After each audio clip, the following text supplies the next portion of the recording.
मैं तुमसे मोहब्बत नहीं करता हूं नसरीन।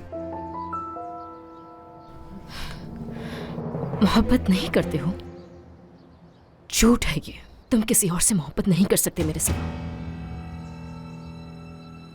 ये महज सिर्फ तुम्हारी एक गलत फहमी है।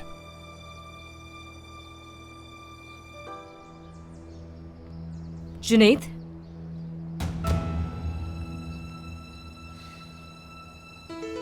आखिर तुम मुझसे कहना क्या चाहते हो? तुम सिर्फ मुझसे इंतकाम लेने की खातिर पहले सबा के करीब गए और फिर फिलिस के, ऐसा ही है ना? या फिर नहीं? तुमने मुझे क्यों छोड़ा था, क्या याद है तुम्हें?